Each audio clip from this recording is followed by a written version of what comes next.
Bonjour, hi. Je m'appelle Ashley et je travaille pour le département bibliothèque et événements communautaires de la Ville de Westmount. Welcome to this edition of Fireside Chats with Mitch Joel, where we sit down for insightful and candid conversations with special guests from the Westmount community. This is our last episode of the season. Our excellent host, Mitch Joel, is so passionate about this series that he offered to keep going. But at this time of year, we always pause our regular programming so that everyone can get outside and take advantage of the beautiful summer weather. For this episode, we have a very special guest with us, Christina Smith, Mayor of the City of Westmount. Mayor Smith was first elected as City Councillor in 2013 and has been serving the Westmount community as Mayor since 2017. So please join me in welcoming Mitch Joel and Mayor Christina Smith. Take it away, Mitch.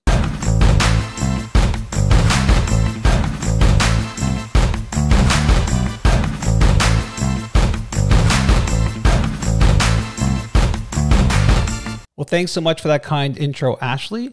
And I'm super excited for our last episode of the season. I guess we're doing it in seasons. I thought we were going to keep going, but we're going to do it in seasons. And for this one, we have a super special guest, not only the mayor of Westmount, but my friend, Christina Smith. Hello, Christina. Hi, Mitch.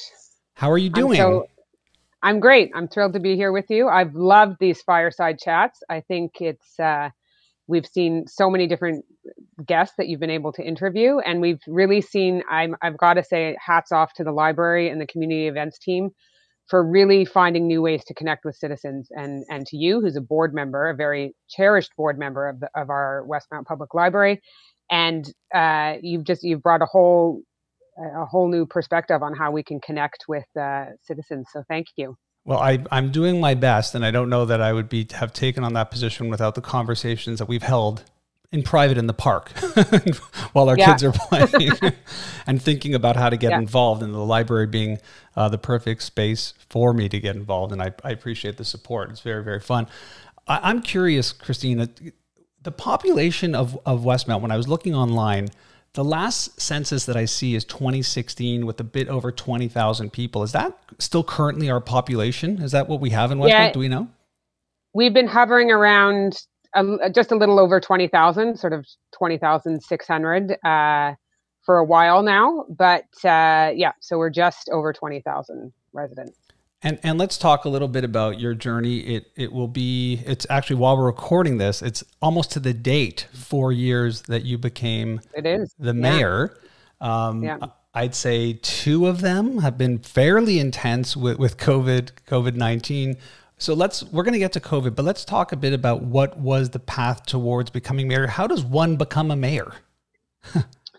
Well, I guess there's no sort of rule book on it. I think the one, certainly probably the best path to become a mayor is to be on city council. So I think it really helps to have served on council first and then from there running for mayor. But I ran for council in 2013 after, speaking to a couple different councillors, and I had an incident where we had an accident I was pushing a stroller. We were hit by a car. I think a lot of people know about that accident, but that sort of is how I became engaged in municipal politics, which I was not engaged in municipal politics and sort of the machine of it before that. And I think, like you probably know, once you have kids, you experience your city in a very different way. So the first programs that I really, I moved here from Ottawa in my late 20s, early 30s.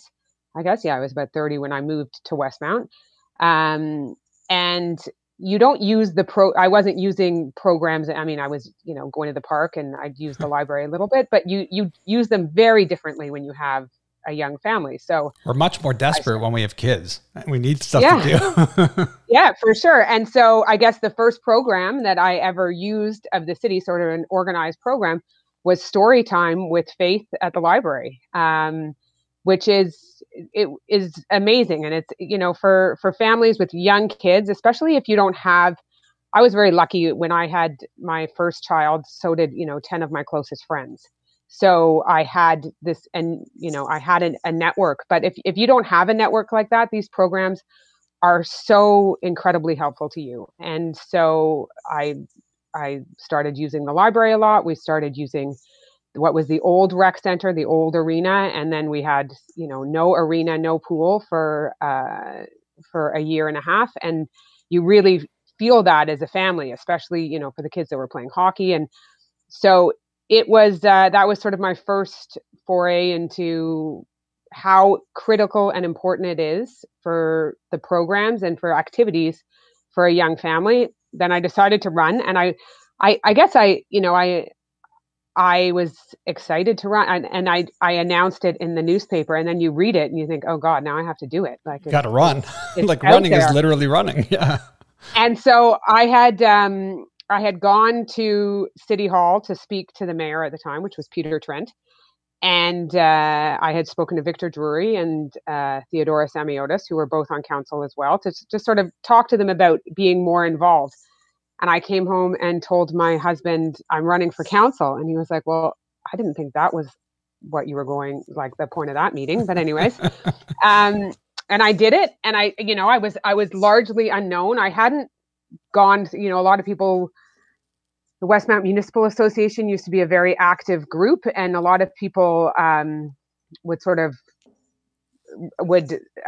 partake in that and then run. And I hadn't done that route, and I ran against someone who had been very involved in the city and continues to be and contributes a lot. He volunteers a lot of his time, and he has a lot of good ideas about Summit Woods and things like that. So I ran against him, and I think probably a lot of people were shocked when I won, but I did.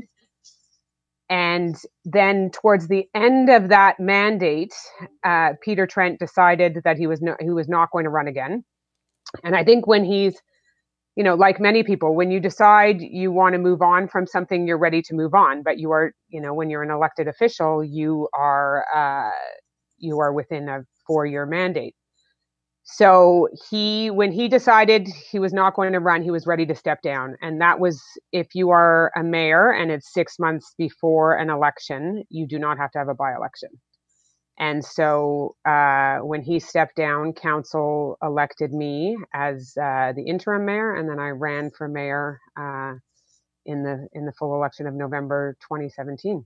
So we're coming up to here we are. Yeah, we're coming up to what will be, I guess, an announcement, and we're not going to say anything here because by the time this airs, there will be an announcement. But as we're recording it, there won't be. So yeah, everybody will see it when everybody sees it, which is great. I've got my fingers crossed because I've really enjoyed, my time watching you be mayor. I haven't been in the city all that long. It's 7-8 years. So I don't know any of the history. So whenever I have these conversations, they're really interesting because I don't carry any baggage with me. And I know that in politics and even at the library, there's often a lot of politics that requires me to have side conversations to try to understand what the dynamics are. Like we said, 2 of these years have been extremely challenging for all of us.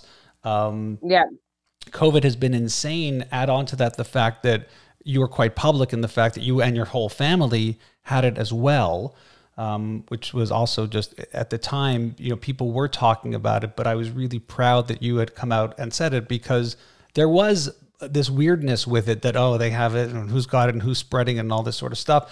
We've learned a lot about it, thankfully, as time went on. Can you talk a little bit about the pressures of having to do the things that had to be done? There was cancellation, like you said, of a lot of family events. There was limitations to what could and couldn't be done. Even at the pool, there were questions about whether we could allow non-residents to come to the pool. I mean, there was a lot of stress on all of us, but in particular on the system and what could and couldn't be done, people wanting things for obvious and different reasons. I'd love to hear your thoughts and reflections on what's happened in the past year and a bit for us. Yeah, I mean, it's when you stop and think about it, like everybody, when you stop and think about what we have gone through in the past year and what we have had to, how we've had to pivot. And municipal governments, like many governments, they're set up in, if you make a decision, you stick with it.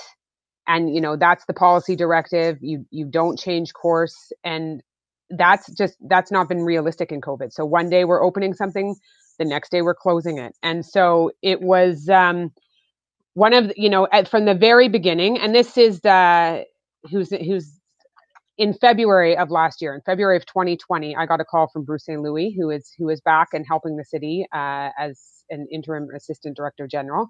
He was our director general for a long time, and he called me. He was away actually, and he called me, and he often he gives very sage advice for anyone who knows Bruce. And he said to me, you know, Christina, you got to get ready for this. This is going to be, don't underestimate the impact that this is going to have on the system. Municipal governments are not ready. You know, we don't move that quickly, right? You know, we have to change bylaws typically. Everything is a lengthy process when it comes to using taxpayer dollars, essentially. So but no matter what we had done, nobody could have been prepared for what we were about to face by mid-March. So when we had to close everything down, and before the premier said that, you know, employees were all going to work remotely, things like that, beyond obviously our, you know, public works team and our public security team, almost everyone else was working remotely. And we had, you know, shutting the library, shutting our parks, taping off our playgrounds. Those are things we could never have imagined that we were going to do.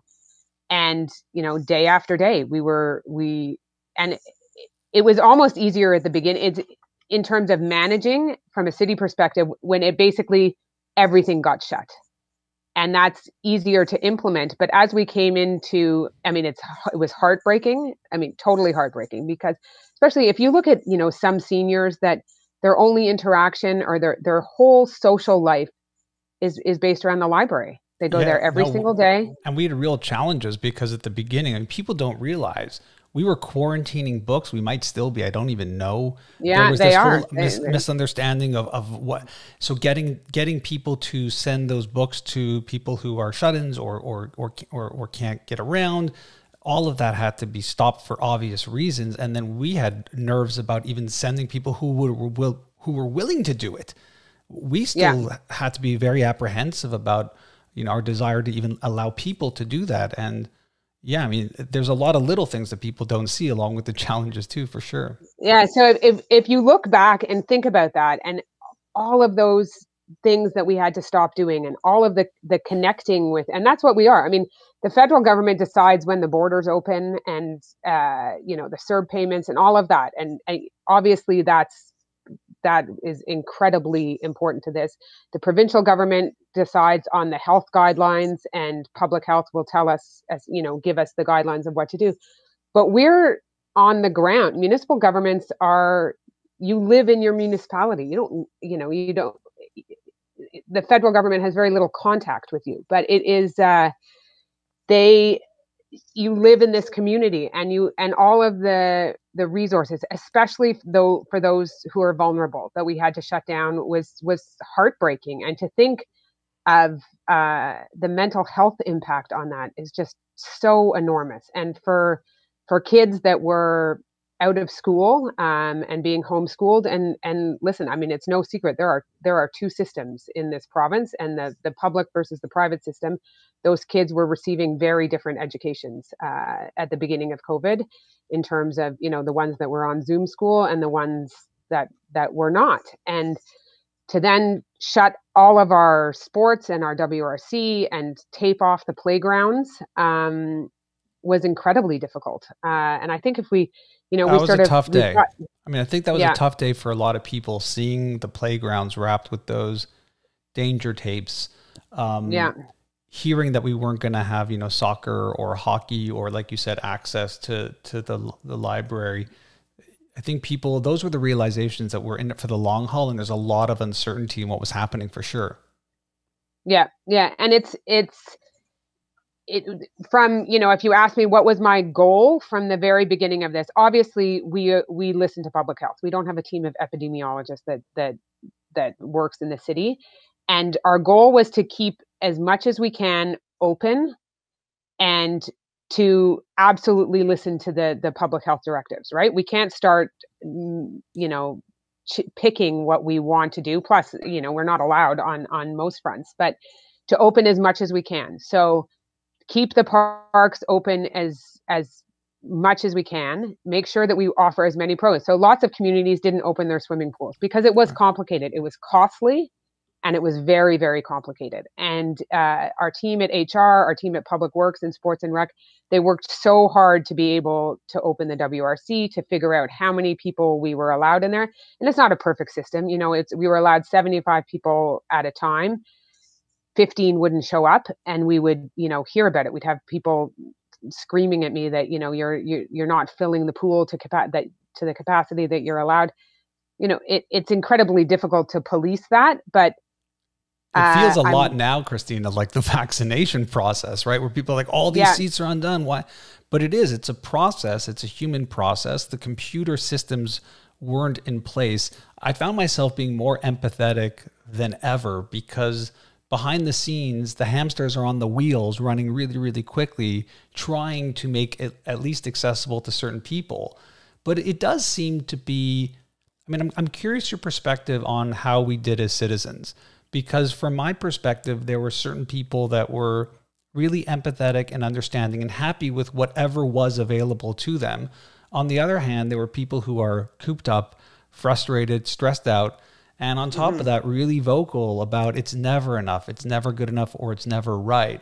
And I don't have much time for that, but you're in politics and you're the mayor and you have to listen to dissenting voices or the angry citizens.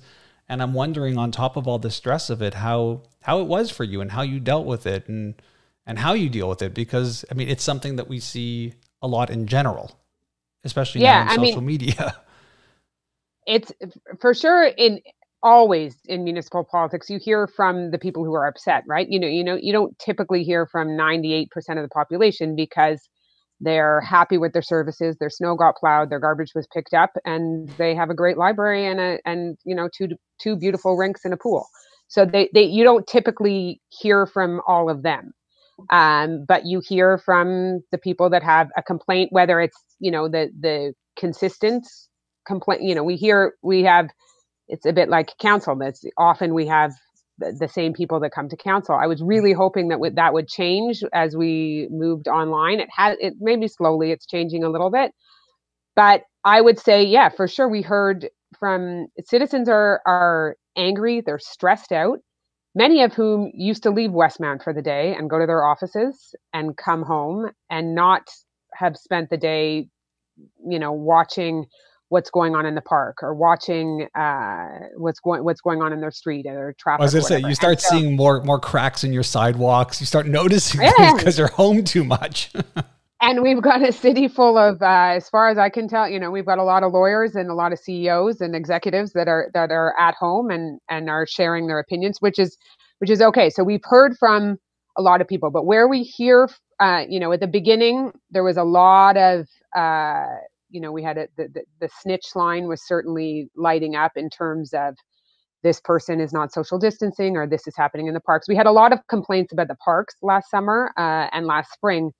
I mean, you see it. You live right on King George on Murray Hill Park, and it's on a sunny day. It's packed, and especially at night. King George was the place for teenagers at night, right? So we're not seeing that right now because of the curfew, but it was packed at night, and I get it. They're better off there than in someone's basement, and we've always felt that they're better off there than inside.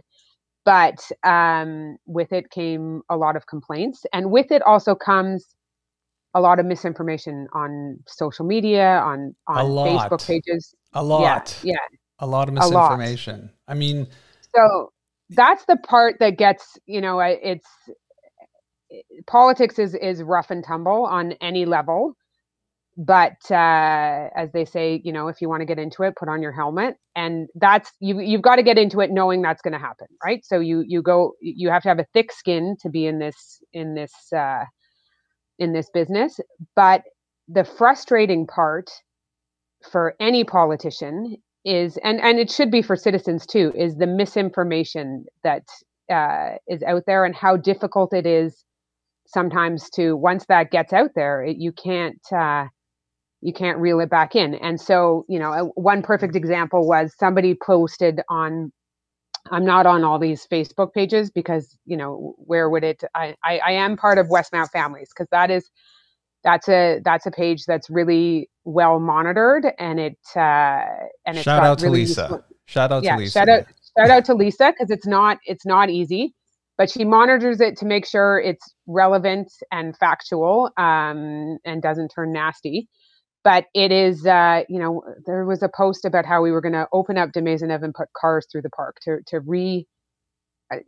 turn it back into a road, and it's so absurd. And it would never happen. Well, certainly would not. Right. It would never happen. It's not on the slate.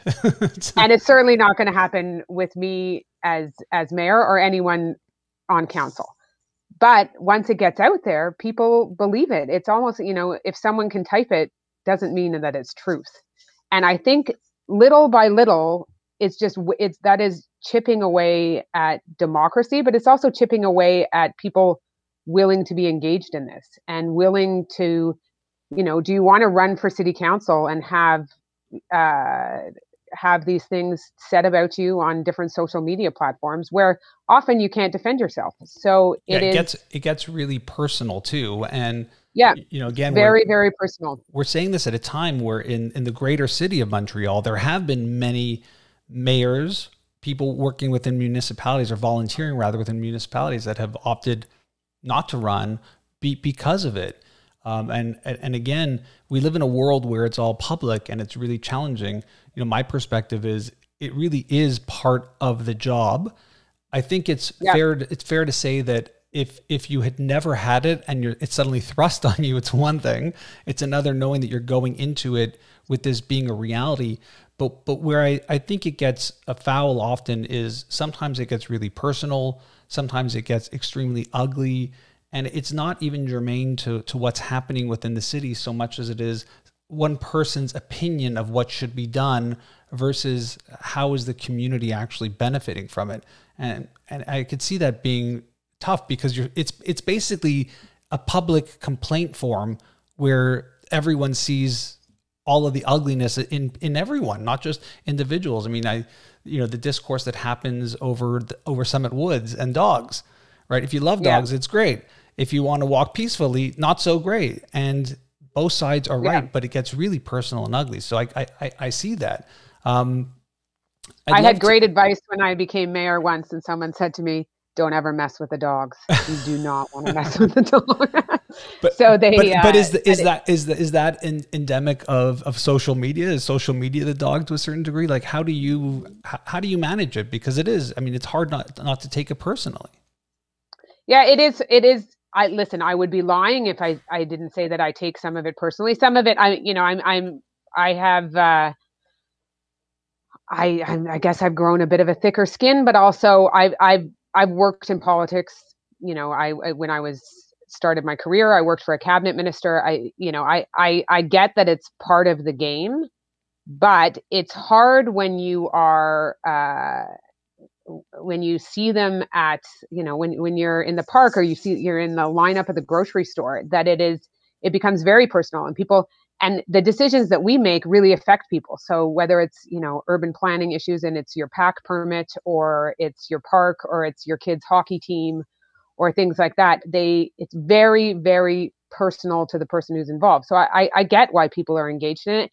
What I struggle with, and what everybody who's in politics, and especially municipal politics, struggles with, is the nastiness and the tone that has been taken on, and it's in many ways very toxic. And the end result will be that good people don't want to get in this game anymore. And are we better as a community for that? Absolutely not. So it is. I think we have to continue to take the high road. And obviously one thing that has changed is, people need information. And so when there is a vacuum of information, or if we're not communicating what, I would say, like Saint Leon, there's a big construction project at Saint Leon. It's not our project. At the school, right? We don't run it, but we have given the permit for it. So we have to really put pressure on them, and also to be part of it, to really communicate to the residents around what's going on. And it's painful to live next to a construction site. I get that, but long term, this is the right decision for the kids that are the kids that are there now at St. Leon, but also the future of that school. And communities and cities are better off when they have good public schools. And so an investment in St. Leon is an investment in this city as well. Yeah. So I just have a couple more areas I want to cover because I've got to be respectful of your time. Talk a little bit about urban planning and what, I mean, a little bit. Any dramatic parts of your vision for this city where you see things or would like things to go? You know, from my perspective, when I think about Westmount Park and the library and Victoria Hall and the greenhouse and the rec center and the pool, and it feels like for a community our size, we have this incredible campus. I mean, it really does feel like a campus the more and more it evolves and develops. Do you see it expanding beyond this one point? How do you see what the city is and what the city can be? So urban planning, if you talk about something like what COVID derailed was some of the work that we were finally getting at and finally sort of, scratching the surface with urban planning. And you look at our campus of buildings and what we offer, and we're a built city, right? So there's not a lot of wiggle room in terms of development, but there's sort of two areas. There's urban planning of, how are we going to deal with our commercial sector, especially in a post-COVID world of, who survives this past year and a half. And it's been incredibly hard on the restaurant industry and all retail. I mean, you look at the statistics in terms of people are investing in their homes, but they're not necessarily shopping for clothing and other things.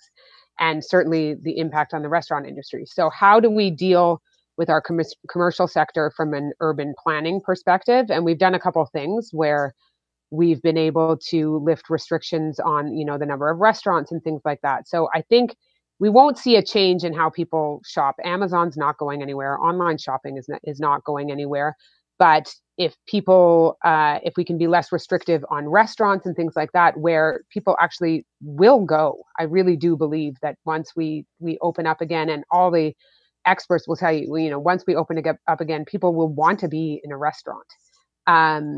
So I think we've got a lot of work that we can do on that. And a city is not static. It has to continue to evolve and continue to meet the needs of its residents, and it'll change, right? We may not need as much retail space as we used to. And with that comes, a change in our urban planning bylaws. And we have little, things some people don't understand. If you wanted to convert, let's say, what's now an office into an apartment, and that would bring more people living in the city, that our bylaw indicates that you have to have parking that goes with that. So it has to have a dedicated parking space. Well, if you're 25 years old and living in an apartment, you may not need a parking space. And is that going forward the right? We're going to have a lot of challenges in terms of cars and how they factor into our urban planning and urban design. On that point, Christina, is it hard to change that bylaw to just be like, the world has changed? I mean, I'm an investor in certain commercial real estate endeavors, and one of the things we look at when we talk about strip malls in particular is killing a lot of the parking zones and turning it into residential or expanding the commercial aspect of it. For people who don't understand it, and that includes me, I have no idea how this works. How hard is it to change a bylaw like that? Because the times have changed. Is it really difficult? Yeah. So what we're trying to do is do it as a whole and really to talk to citizens. And so we had begun this process with the 2040 and Westmount, sort of the vision for the future for Westmount. And that is very much one of the questions that we're asking citizens. And we need to engage people and bring them along and explain it. So it is, parking is a very heated issue. Look, I mean, parking will be probably one of the number one things in the Montreal election coming up. Denny Coderre and Valérie Plante will battle it out over parking. And it is, but looking to the future, we have to address things like, are we ready for electric vehicles? Largely, no, we're not. And Westmount certainly per capita has more electric vehicles than the rest of probably the entire province of Quebec. But from an infrastructure perspective, if you live in an apartment building that has, where are you going to charge your car, things like that, that's where we need to be in line with citizens, definitely, on some of the urban planning issues. And I think we're getting there slowly, but it is it's a slow and arduous process, but times have changed for sure. And surface parking lots, things like that, those don't make sense anymore. And we need to if you can have people living there instead of having cars parked there, I think you're better off with people living there. But when we talk about the campus of buildings, with the WRC is such an incredible facility where they had a vision, and they added another acre of green space to the park. They put 2 rinks. Mayor Trent and Mayor Marks really led this, where they put the rinks underground, and they built the pool. Our library, typically, in a non-COVID world, sees 1,000 people go through it a day. It's incredible. Yeah, compared to our population, it's really astounding. The usage of our facilities in Westmount, when I saw the population, my jaw dropped. I wasn't aware. I thought I would have said, you think about 20,000 people, that's less people than can fit in the Bell Center. I mean, it's amazing that the facilities we have and how much we use them. Yeah. And so you asked about, what are we missing? We are missing things still. And I really believe that we are a community. The indoor pool at the Y is great. And it's been, I think, sorely missed when it was closed. But I think we could support, and I think the Y would agree that we certainly could benefit from an indoor pool. And that's not an easy project to undertake, but I really do, I do believe that we could benefit from that. There's a lot of, you'll hear from a lot of soccer families and a lot of schools about a turf field. And that's a tough one. That's an issue that had been dealt with, I guess, probably about 15 years ago, right. To put one in Westmount Park. And again, the technology has changed. So we're looking at that and looking at, what is today's turf? What is the environmental impact? What can you have a turf field that is certainly much more sustainable than what was 15 years ago, which was essentially chopped up tires, right? So it's what was decided 15 years ago. And so I think this is what, a lot of municipalities will struggle with is, a decision that was taken 2 decades ago. It's still the right decision now. And maybe it's not. So I did want to talk about retail a little bit, because even prior to COVID, there was a lot of complaining about the fact that that there's just no occupancy, that it's very visible, and that in a city of like ours, there should be. Having my own office in the space too, I hear a lot through the real estate people, and there are instances where businesses do want to open, but the real estate owners don't want those types of businesses in the area for a myriad of reasons. How are we going to think about it in a world of post-COVID where, the numbers aren't great, small businesses really struggle in general, it's hard to make a living? Again, I'm hoping that when I keep reinforcing 20,000 people realize, yes, people come from other parts of the city to this zone, but we have to be able to support this. And there is a lot of retail space that does. It looked open before, and now, especially when you walk down areas like Sherbrooke or Green, it's looking very vacant. How do you deal with that? Because, they are privately owned. These people can do what they want with the buildings, I'm assuming. Or does the government see it differently? Well, the challenges for the retail sector are enormous right now, right? For a huge chunk of this year, they were shut, and they were maybe not businesses that were able to turn into e-commerce immediately, and really struggled with that. And you're right. What we do know, we did a survey on our commercial sectors, and we had a huge response. But we know that people value Green Avenue and the Victoria Village, but we also know that our population alone cannot support it. Right. So whether that's, and we have 2 stage-ups here. We have, an office tower, if you look at Westmount Square, eventually that office tower hopefully will be full again of people that come out come out at lunchtime and go do some errands and shop and grab a sandwich somewhere. So but people say things like they want it to be open to like community services. And I'm like, these are private businesses that own these spaces essentially. Yeah. And so, people, there's obviously one commercial real estate group that owns a lot in the Victoria Village. And my landlord, they don't want it. They'll say you have to stop it. They can buy. It is free economy. They've bought this real estate and they are allowed to rent it out or do as they see fit. It has to obviously meet the zoning. And the ground floor, we do believe it's important to keep the retail space on the ground floor to have, to build up a retail group. And we're seeing a bit of a shift. We're seeing some interesting stores come in. There's a store coming into where the old dry cleaner was on Sherbrooke near Grosvenor, and that's going to be where it's in bulk, so it's like an eco store. So you'll be able to buy soap and things like that where you use refillable containers. And I think that's responding to what the community wants right now, and that we are shifting in that direction. Thankfully, I mean we have to. So the challenge for the retail sector, nobody should underestimate what rebuilding that is going to be like, but it also means that we have to have some flexibility and perhaps less restrictions in our bylaws. That's great. So my last question is, of course, we're doing this for the library. I'm going to put you a little bit on the spot and ask you, what have you read? Have you read anything really interesting and dynamic during this pandemic that you'd love to share? A book, maybe even a good article? Reading Barack Obama's biography or autobiography is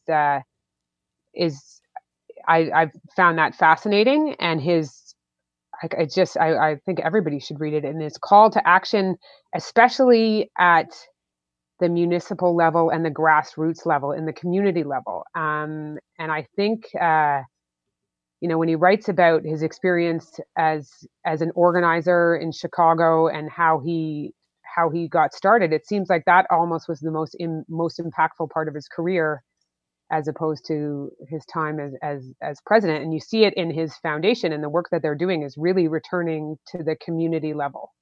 And the work he's doing, I almost wish we could replicate that in Canada, of getting people, especially young people, engaged in the community level and the municipal level of government, and just being part of their cities, of their towns.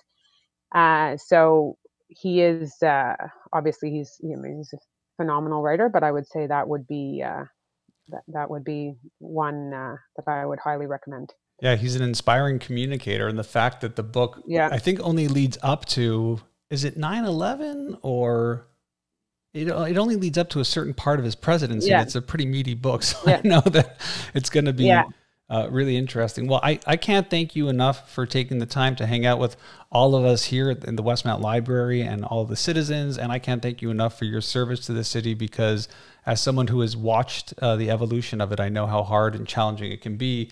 And from my perspective, I'm but one citizen. It's been phenomenal having this type of leadership, and having access to these services has just been great. And it's an incredible community. It really speaks volumes to the effort that you and the team have been putting in at City Hall. And I can't thank you enough. So I appreciate you doing this and all your hard work. Well, thank you. I mean, listen, to be a mayor and to be in any elected office is a privilege. And it's when you have a voice for others, essentially, you have to take it. It's a privilege, but it's also a huge responsibility. But in terms of the library, and often people will say, I want to be involved in the city, but I want to do it like you did. And you spoke to me about this. I want to be involved in a tangible way where I feel like I can contribute. And so that may not be, like if there's different types of activities that we do, but they really want to do it in a very tangible way. So I love that you've been able, you have a huge amount of experience that you bring to the library and to the board there, and that's how you're volunteering in your community.